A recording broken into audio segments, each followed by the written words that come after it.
Okay, part 2. I'm going to do the same thing with a new set of delays, a new chain. So, what's going on? Right. So, it's starting to get pretty complicated, but I can still do it. So, we have our input signal going into this merger with this signal going to our first chain, so we're going to use the output of this signal to go to the second chain. So we'll just create exactly the same chain. This will go to input 1 here, and then I'll get 2 delays. It's exactly the same as the first one, exactly the same routing, both going into the mono onto the left of each of them, and then into a new mixer at the end. It's important to have mixers at both ends of the delays, because one you use to duck the input volume, and then the one at the end you use to duck the output volume, so that they don't kind of interfere with each other, which I guess I'll demonstrate later. Okay, so this is going back into here. This is going back into here, and we route the master out here back into our merger. Oh, I didn't do the right output there, my apologies. Okay, so now we've got 2 chains.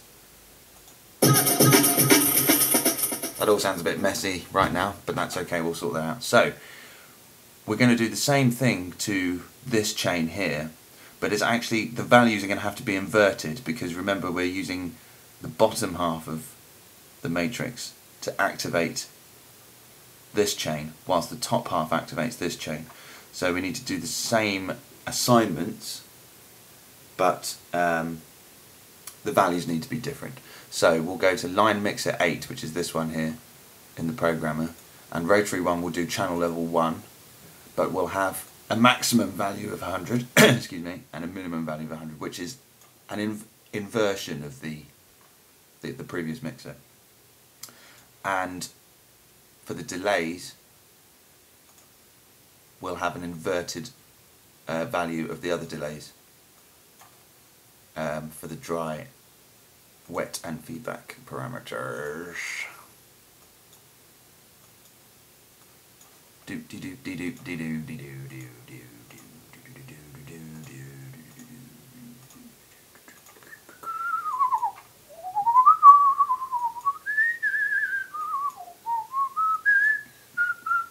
Right. That still sounds pretty ugly. These we want on milliseconds, don't we? Oh yes, and we've got to remember to assign rotary 2 to the delay time in milliseconds to both of the new delays. The same values as the other one, as the other 2. So a minimum of 1 and a maximum of 100. Rotary 2.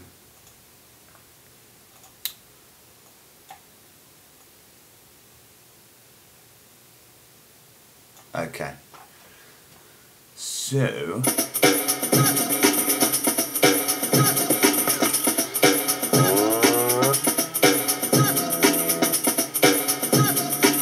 you can kind of hear it's nearly getting there, but what's happening is the dry mix of both signals is cutting through, because the curve of the matrix is only enabling the effect, but it's not cutting the dry signal of the effect. So what we need to do with that is assign the other end of the curve to mute the chain, because when this one is up, it's unmuting the other chain. I hope this makes sense. So that is why we need to have a mixer at the end of the chain, and we will use the curve of the matrix to duck the volume of either the channel level or the master level. I think I did it on the channel level for the other one. Let's just have a quick look. Yes, I did it. Okay, so where rotary 1, say on this mixer here, is ducking the volume and raising it, we'll have an inverted signal for the volume at the end, like this. which one is it? Line 7. Okay. Rotary 1, master channel 1. So a minimum value of 0 and a maximum value of 100, I think, for that one. Yeah, so they are, I hope you can see that, but they are inverted.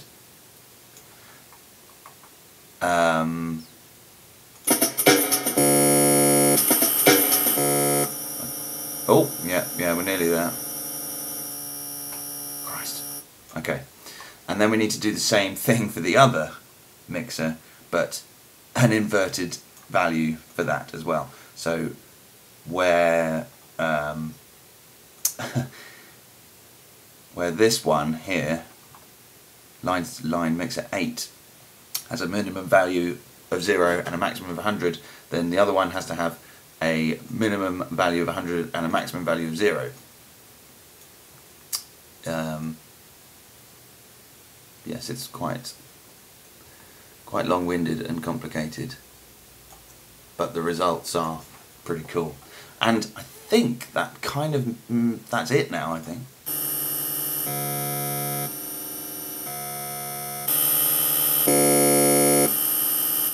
Only the delay times aren't quite matched up. See, this one's on 98, that won't do. They really need to be on 101. Well, 1 to 100, because otherwise it just sounds odd. Okay, this should be... Yeah,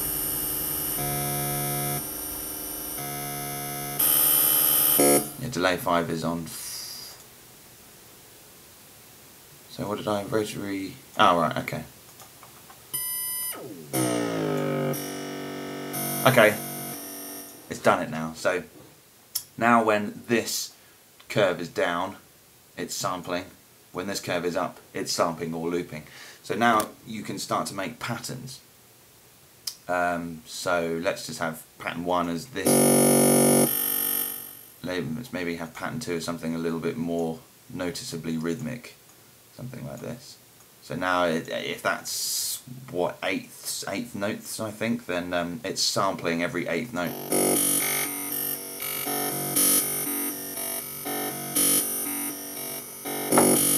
You can change the delay time with Rotary 2 in real time.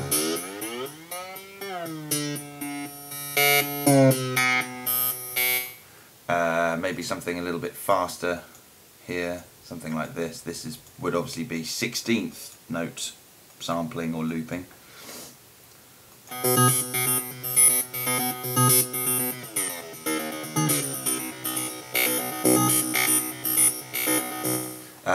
Got to move on because I'm running out of time. Let's just copy that pattern to pattern 4. Set this to sort of 1/64th resolution. You get a very fast.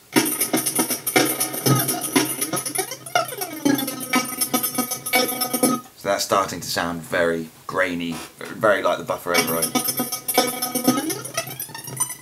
What you can do from there is, actually I'll just take the LFO out of here, is route an LFO into the same rotary that's doing the delay time to get some kind of...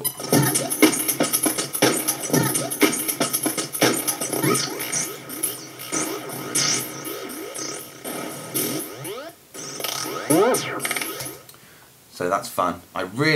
When I was trying to do this earlier, I really wanted to try and work like an envelope into the equation somehow by using the curve of the matrix to trigger, say, like the gate input on something like a Rex player, and then route the filter out into the master volume of both mixers to get a kind of envelope for every time it's triggered or looped.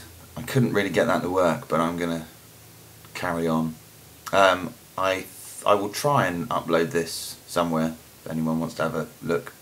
But try building one, because that's way more gratifying.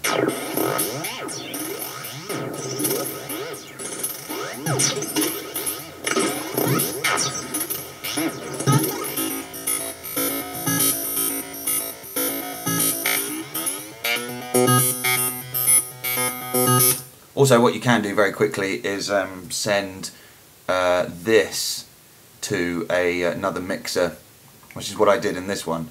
I sent the output to one channel on one mixer, and then the initial input in the first place to one channel on the mixer, so that I could create a bypass, which is done by toggling between the two levels like that. So yeah.